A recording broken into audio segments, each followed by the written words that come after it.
Today we're going to be taking a look at the best wiring options for your 2010 Mazda CX-9. So here we're going to have the Curt wiring harness, and in the middle is going to be the Tekonsha, and then finally over here we're going to have the Hopkins.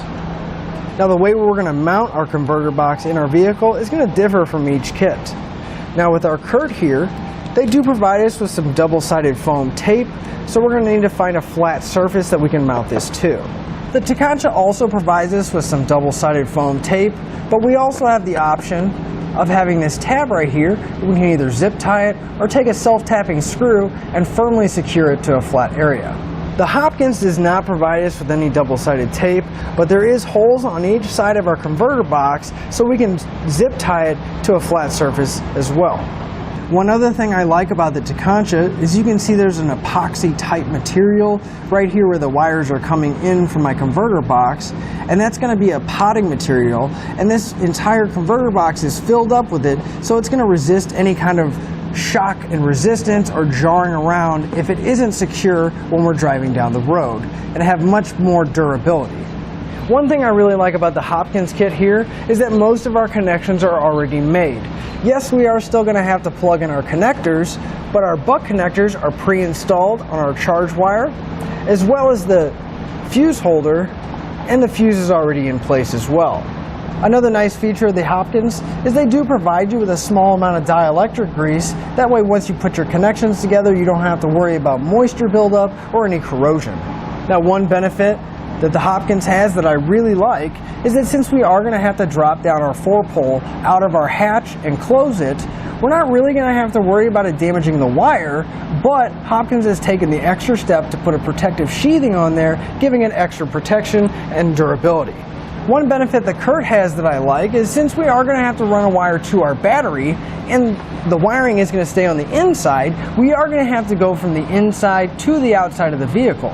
Now they did provide us with some silicone, so once we find a grommet that we can go through, we can seal it back up. Now as far as power rating goes, our Curt and Tekonsha both are going to come with a 10 amp fuse, which is going to be plenty to run a basic trailer with all your lights. Now the Hopkins on the other hand is going to come with a much larger fuse. It's going to have a 20 amp fuse in there, so if you have a lot of lights on your trailer, I think this would be a good choice because it will be able to handle that.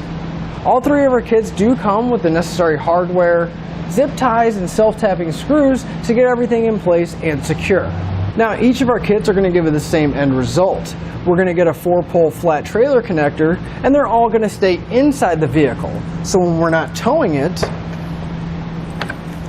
we can go ahead and lift up our spare tire compartment and we can store it in there.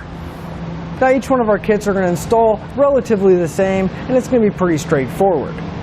We're going to have a T connector that's going to go in between our tail light and our factory wiring, and we're going to have to ground our system, and each one of our kits are going to come with a module box. Now since each one of our kits does use a converter box, what that means is that's going to take the signal from our factory wiring harness and it's going to convert it into the usable source for our trailer connector. But it's also going to prevent any damage if there's any backfeeding from the trailer end to coming back onto our vehicle, protecting our wiring. Now each one of our kits are a separate powered module box, so they're going to provide us with the fuse holders and the wires to run to our battery along with the fuses.